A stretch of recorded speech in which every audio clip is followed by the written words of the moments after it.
Hello friends. C plus plus language सीखने की series में हम आज देख रहे हैं लेक्चर 6 का पार्ट 2, जिसमें हम सीख रहे थे स्ट्रक्चर। हमने लास्ट क्लास में स्ट्रक्चर के बारे में कुछ बेसिक बातें सीखी थी। आज उसी को हम कंटिन्यू करेंगे। हमने देखा था स्ट्रक्चर में वेरिएबल्स किस तरह से बनाते हैं। मैं आपको बताऊं, ये वेरिएबल जो मैंने मेन फंक्शन के अंदर बनाया है b1 नाम का, ये वेरिएबल 26 बाइट्स मेमोरी कंज्यूम करेगा। इस 26 बाइट्स के अंदर क्या क्या होगा, इसको हम थोड़ा जानने की कोशिश करते हैं।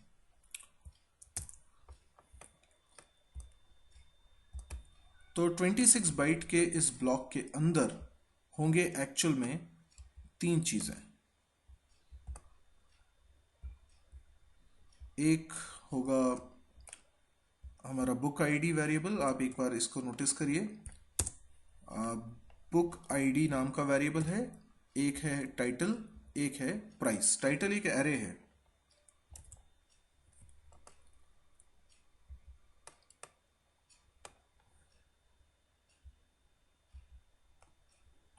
ओके, सो यहाँ पर हमने एक वेरिएबल बना लिया है।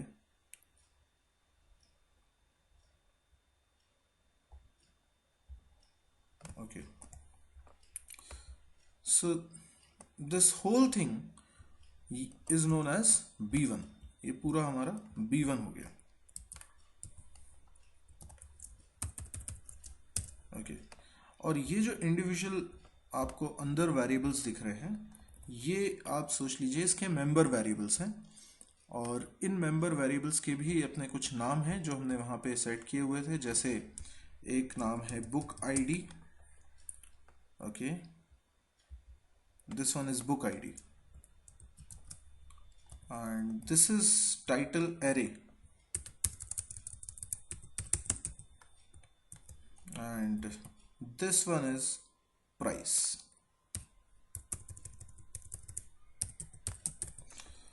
So you can see कि B1 एक 26 बाइट्स का मेमोरी ब्लॉक है, जिसके अंदर बेसिकली तीन वेरिएबल्स होंगे, book ID, title and price. ये जो वेरिएबल हमने बनाया है b1, ये b1 लोकल वेरिएबल है, मेन फंक्शन के अंदर बनाया। अगर हम चाहें तो ग्लोबल डिक्लेरेशन भी कर सकते हैं। जैसे हमने लिखा बुक b2, तो ये b2 नाम का जो वेरिएबल बना है, ये भी 26 बाइट्स मेमोरी कंज्यूम करेगा, लेकिन ये वेरिएबल ग्लोबल वेरिएबल है। इसको पूरे प्रोग्राम में कहीं भी यूज किया जा सकता है। इनफैक्ट आप ये b2 दूसरे तरीके से भी बना सकते थे। आप यहाँ पर जहाँ स्ट्रक्चर डिफाइन कर रहे हैं वहीं पर b2 लिखकर सेमीकोलन लगा दें, यानी जहाँ स्ट्रक्चर की बॉडी एंड हो रही है, करली ब्रैकेट लगा है, ठीक उसी के बाद आपने लिखा b2 और सेमीकोलन। तो ये b2 कहलाएगा वेरिएबल बुक टाइप का, जो कि ग्लोबल लोकेशन पे बना है, इसलिए ग्लोबल वेरिएबल है। तो ये तो हमने देखा कि वेरिएबल्स डिक्लेरेशन कैसे होता है, लेकिन अब अपन देखते हैं कि वेरिएबल्स को डिक्लेयर करते वक्त कैसे इनिशियलाइज करते हैं। तो जैसे b1 वेरिएबल हमने बनाया है अंदर, अगर मैं इसको इनिशियलाइज करना चाहता हूँ तो बिल्कुल एरे की तरह ही इसको इनिशियलाइज करना होगा। आपको इसके अंदर उसी ऑर्डर में वैल्यूज लिखनी होंगी जिस ऑर्डर में b1 के अंदर वेरिएबल्स, मेंबर वेरिएबल्स मौजूद हैं, जो कि स्ट्रक्चर डिफाइन करते हुए डिसाइड हुआ था। स्ट्रक्चर जब डिफाइन किया था तो आप देख सकते हैं कि पहले बुक आईडी है, फिर टाइटल है, फिर प्राइस है। तो पहली वैल्यू बुक आईडी में जाएगी, लेट से 100। दूसरी वैल्यू मैंने लिखा C++ बाय सौरभ। तो ये एक स्ट्रिंग है जो असाइन हो जाएगी टाइटल नाम के एरे में। तीसरा पैरामीटर 450.0, ये बेसिकली आपका प्राइस है। तो इस तरीके से हम वेरिएबल को डिक्लेयर करते वक्त इनिशियलाइज कर सकते हैं। आई होप यहाँ तक आपको सारी चीज़ें क्लियर हुई होंगी। अब हम देखते हैं कि इस b1 को अगर मुझे इनिशियलाइज करना होता आफ्टर डिक्लेरेशन तो कैसे करता। मैं एक डिफरेंट वेरिएबल बना लेता हूँ, बुक b2, और मैं चाहता हूँ कि जैसे b1 में वैल्यूज हमने इनिशियलाइज करी हैं ड्यूरिंग डिक्लेरेशन, b2 में भी वैल्यूज इनिशियलाइज करें। b2 को भी ठीक वैसी मेमोरी मिलेगी जैसे b1 को मिली थी, यानी ये जो पूरा हमने b1 बनाया था, बिल्कुल ऐसी ही मेमोरी b2 को भी मिलेगी। एक और वेरिएबल बन गया जिसका नाम है b2। ओके, तो मेमोरी में बुक आईडी वेरिएबल अलग है, B1 के अंदर, B2 के अंदर अलग है, तो तीनों मेंबर्स B1 के अलग हैं, B2 के अलग हैं। ओके, तो ये B2 वेरिएबल के अंदर मुझे वैल्यूज पहुंचानी है, क्या करूं? तो मैंने लिखा बुक आईडी असाइन 101। देखिए ये गलत है, ये गलत इसलिए है क्योंकि हम स्ट्रक्चर के मेंबर्स को डायरेक्टली एक्सेस नहीं कर सकते। अगर हम उन्हें एक्सेस करेंगे तो हमें पहले पूरे ग्रुप का नाम भी लिखना होगा, यानी कैसे पता चलेगा कि बुक आईडी B1 वाला है या B2 वाला है? भले ही हमने अपने पूरे प्रोग्राम के अंदर एक B1 अकेला ही बनाया हो, लेकिन उसके बाद भी मुझे बताना पड़ेगा कि वो B1 का बुक आईडी है या B2 का बुक आईडी है। जैसे मुझे अभी फिलहाल वैल्यू रखनी है B2 के बुक आईडी में, तो मैं लिखूंगा B2 डॉट बुक आईडी।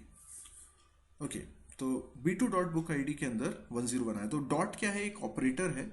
आपने डॉट के पहले लिखा है वेरिएबल का नाम, दैट इज B2, डॉट के बाद उसके मेंबर वेरिएबल का नाम लिखा। तो ये नोटेशन, ये सिंटेक्स है, आपको फैमिलियर होना होगा स्ट्रक्चर के अंदर।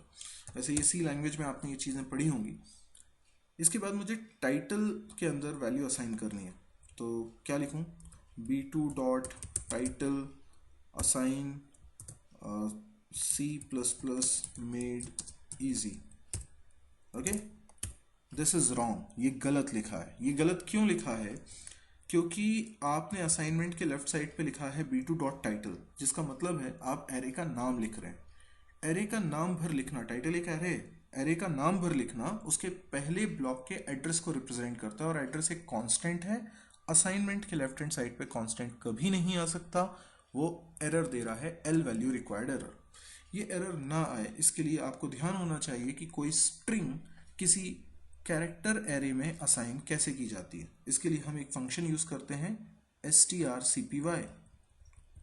तो हम लिखते हैं strcpy, ये एक फंक्शन है जिसमें पहला आर्ग्यूमेंट हो जाएगा B2 डॉट टाइटल यानी एड्रेस एरे का, दूसरा हमने स्ट्रिंग पास कर दी। तो इस तरीके से इस फंक्शन में, वो स्ट्रिंग कॉपी फंक्शन की स्पेलिंग गलत है, string copy CPY। Okay, string copy function के अंदर हमने दो आर्ग्यूमेंट पास किए। तो C++ मेड इजी, ये एक हो सकता है बुक का नाम हो, और ये हमने असाइन कर दिया है टाइटल एरे के अंदर। इसी तरीके से तीसरा B2 डॉट प्राइस, इसके अंदर मैंने असाइन कर दिया 300 रुपीज। ओके, तो इस तरीके से तीनों वैल्यूज इनिशियलाइज हो गई। तो हमने देखा किस तरीके से ड्यूरिंग डिक्लेरेशन हम इनिशियलाइज कर सकते थे, किस तरीके से हम आफ्टर डिक्लेरेशन भी वेरिएबल्स में, मेंबर वेरिएबल्स में वैल्यूज रख सकते हैं। अच्छा, यदि मैं आपसे ये पूछूं कि B2 की वैल्यू अगर मुझे B3 में रखनी है, B3 भी एक बना लेते हैं, B3 में रखनी है, तो आपको क्या करना होगा? एक तरीका तो ये हो सकता है कि आप एक एक स्टेप लिखें। जैसे आप लिखें, आप समझ गए, B3 के अंदर हम B2 की वैल्यू रख रहे हैं, B2 की वैल्यू, जैसे B2 की आईडी की वैल्यू मुझे रखनी है, तो B3 dot book ID assign B2 dot book ID, है ना? ऐसे इंडिविजुअली एक एक वेरिएबल को मुझे कॉपी करना है, लेकिन ये तरीके से ज़्यादा सिंपल तरीका होगा क्योंकि B2 और B3 दोनों सेम टाइप के हैं। तो हम सीधे सीधे B2 की वैल्यू B3 में रख सकते हैं, इससे करस्पॉन्डिंगली पूरा का पूरा डेटा B2 में जो था वो एज इट इज कॉपी हो जाएगा B3 में, क्योंकि दोनों का स्ट्रक्चर सेम है, दोनों का टाइप सेम है। तो yes, it is possible. This is amazing because you are handling more than one value at the same time. तो आपने केवल एक सिंगल वैल्यू B2 में नहीं थी कि हमने उसे B3 में असाइन किया, बल्कि मल्टीपल वैल्यूज थी B2 में और वो पूरी की पूरी असाइन कर दी B3 में। अदरवाइज एक एक स्टेप करके करते तो हमें 3 स्टेप लिखनी होती, वो एक स्टेप में हमारा काम हो गया।